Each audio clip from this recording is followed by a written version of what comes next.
हम पढ़ेंगे colloidal solution solve करना, ठीक है। तो कोलोइडल सॉल्यूशन होता क्या है, देखो कोलोइडल सॉल्यूशंस को ना हमने सोल्व सॉल्यूशन भी बोलते हैं, इसलिए लिख रखा है यहाँ पे कोलोइडल सॉल्यूशन सोल्व, इसलिए लिख रखा है, ठीक है। पहला पॉइंट क्या बोला समझते थे, it's a heterogeneous mixture of two और more substances which appears to be homogeneous mixture. Sorry मतलब कल की क्लास नहीं आ पाई, इसको मैं कवर करवा दूंगा, जो क्लास नहीं आई ना उसको मैं कवर करवा दूंगा थोड़ा इशू था। पहला बोला है कि एक टाइप का हेटेरोजेनियस मिक्सचर होता है जिसमें दो से ज़्यादा सब्सटेंसेस अपेयर्स होते हैं होमोजेनियस मिक्सचर्स, ठीक है। अगर बोल दिया हेटेरोजेनियस मिक्सचर्स के बारे में कुछ लिख तो एक पॉइंट तो आप सिंपल सा लिख देना, तो it's a heterogeneous mixture of two और more substances which appears to be homogeneous mixtures. अगर हम बात करें पार्टिकल्स की तो वो बहुत बड़ा होता है सॉल्यूशन से, लेकिन स्मॉल होता है दैट ऑफ सस्पेंशन से छोटा होता है लेकिन पार्टिकल से बड़ा होता है।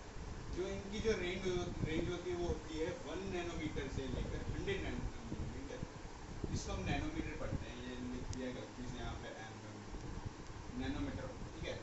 Most of the particles of the colloidal can not be seen under the microscope but some particles are visible under the high power microscope.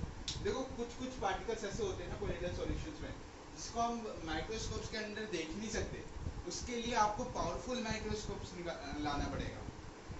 For example जो माइक्रोस्कोप जो होता है ना बेटा, माइक्रोस्कोप इसका भी बड़ा भाई होता है, ठीक है। इसका भी क्या होता है, बिग ब्रदर होता है। तो उसके लिए यही बोला गया है कि it's the most particles of the colloidal can not be seen under the microscope but some particles are visible under high power microscope. बोला कि कई सारे पार्टिकल्स होते हैं कोलोइडल सॉल्यूशंस के, वो नहीं दिखते अंडर द माइक्रोस्कोप, कि कुछ पार्टिकल्स दिखते हैं लेकिन उनके लिए हाई पावर माइक्रोस्कोप यूज किया जाता है, हाई पावर माइक्रोस्कोप। ये पॉइंट याद रख लेना, ये पॉइंट पूछा जाता है, मेरे से पूछा गया था, ठीक है। The particles of a solution pass through a filter paper, therefore it cannot be separated by filter paper. Particles of solution pass through होता है filter paper से, इसलिए हम नहीं सेपरेट कर सकते filter paper के द्वारा, ठीक है। पार्टिकल्स को, अब पार्टिकल्स इतने सारे होंगे तो हम उसको फिल्टर पेपर के थ्रू कर सकते हैं, लेकिन वो जब पास करेंगे ना थ्रू फिल्टर पेपर तो हम उसको सेपरेट नहीं कर सकते। जो कोलोइडल होता है वो बहुत ज़्यादा स्टेबल होता है, मतलब स्टेबल मीन्स बैठा हुआ रहता है। Generally they do not separate out on keeping, मतलब वो अलग अलग नहीं होता रखा हुआ में, वो अलग अलग नहीं हो जाता है। वो एक टाइप से आप समझ सकते हो कि ऐसे जो कोलोइडल है वो स्टेबल रहता है, मतलब शांति से रहता है। Colloidal scatter a beam of light, therefore they show the Tyndall effect. Tyndall effect आपको एनसीईआरटी में दिखाया था मैंने, टिंडल इफेक्ट। टिंडल इफेक्ट बोल रहा है एक स्कैटर है, लाइट ऑफ बीम, जो लाइट की जो स्कैटरिंग है ना, लाइट जो स्कैटर कर रहा है, beam of light, therefore they show the Tyndall effect, तो उसके कारण क्या दिखेगा, टिंडल इफेक्ट दिखेगा। टिंडल इफेक्ट के बारे में और पढ़ना है तो आपको एनसीईआरटी में दे देंगे, लास्ट पेज आप एनसीईआरटी का खोलना, इस चैप्टर का मैटर अराउंड अस का लास्ट पेज आप जहाँ खोलोगे वहाँ पे आपको टिंडल इफेक्ट के बारे में सब कुछ एक्सप्लेनेशन मिलेगा। बुक में एनसीईआरटी बुक में देखना है, और उसके बाद एनसीईआरटी एग्जाम हम करेंगे जब इसका चैप्टर खत्म हो जाए।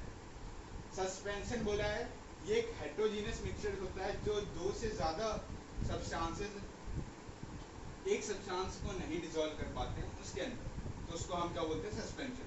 अब आप बोलोगे सस्पेंशन का मैंने एक ही पॉइंट लिखवाया है, बल्कि मैंने कोलोइडल सॉल्यूशन सोल्स का बहुत पॉइंट लिखवाया है।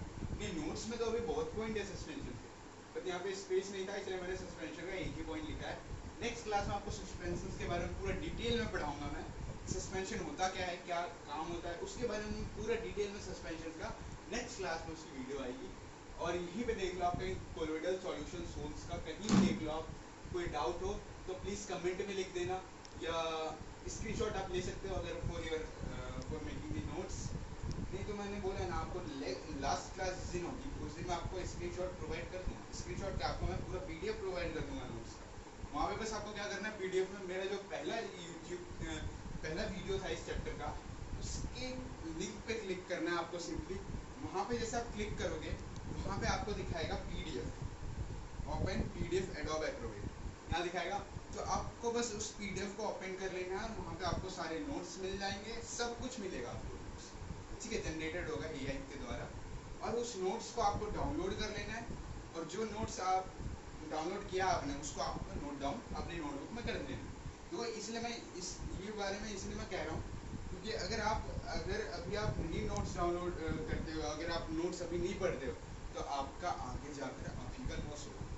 क्योंकि देखो भाई, मैं अपनी तरफ से तो आपको ये पूरा चैप्टर पढ़ा दूंगा, लेकिन आप अपनी तरफ से क्या आपने समझा, क्या लर्न किया, वो तो आप नहीं जानते ना। तो उसके लिए आपको बस नोट्स डाउनलोड करने, कहीं भी ऐसा पॉइंट लग रहा है आप प्रिंट आउट निकाल के रख लेना, साथ में नोट्स का प्रिंट आउट निकलवा के रख लेना। नहीं तो मैं ऐसा करूँगा ना, जब भी क्लास दूंगा मैं आपको कोई भी सब्जेक्ट का, उससे पहले उस सब्जेक्ट के नोट्स मैं आपको प्रोवाइड कर दूंगा, ठीक है। तो नोट्स का आप पीडीएफ निकालते रहना, पीडीएफ प्रिंट, साथ ही साथ आप पढ़ते रहना। कहीं भी डाउट हो, देखो कोई भी बच्चा ऐसे अगर पढ़ा रहा है ना, कोई भी टीचर, और उसके सामने एक बच्चे के सामने नोटबुक है, तो वो बच्चा थोड़ी अच्छे से समझता है जब उसके सामने नोटबुक होता है, कोई पीडीएफ होता है, कोई शीट होती है जो टीचर पढ़ा रहा है उसके सामने, तो वो अच्छे समझ सकता है। क्योंकि जिसका वो मीनिंग नहीं समझता है इंग्लिश का, अगर वो टीचर बता रहा है उस इंग्लिश के मीनिंग का, तो वो साइड में पेंसिल से लिख सकता है कि हाँ, this meaning is that, so you can write this meaning easily. But if you don't have any PDF, so you can not learn easily about this. तो मैं बताता हूँ, रट्टा मारना इज नॉट ए सॉल्यूशन। आप जितना भी रट्टा मार लोगे वो एक सॉल्यूशन नहीं है इस चैप्टर को याद करना। क्योंकि देखो बेटा, आप अगर अभी रट्टा मारोगे क्लास 9th में, तो क्लास 10th में भी आपको बहुत प्रॉब्लम होगी। क्लास 10th में इसके बारे में बहुत कुछ पढ़ेंगे, मेटल राउंडर्स आपका क्लास 10th में दोबारा आएगा केमिस्ट्री में, केमिस्ट्री के पार्ट्स में। तो प्लीज़ मैं बता रहा हूँ, अभी आप इसके बारे में सीरियसली पढ़ लो कि आगे जाकर आपको कोई प्रॉब्लम ना हो, ठीक है। तो मेरा इतना ही था आपको सजेशन देने का। उसके आगे का काम हुआ आपका है कि आपको पढ़ना है, नोट्स पढ़ना है या नहीं पढ़ना है, एनसीईआरटी एग्जामिनर करना है जो मैं करवाऊंगा या नहीं।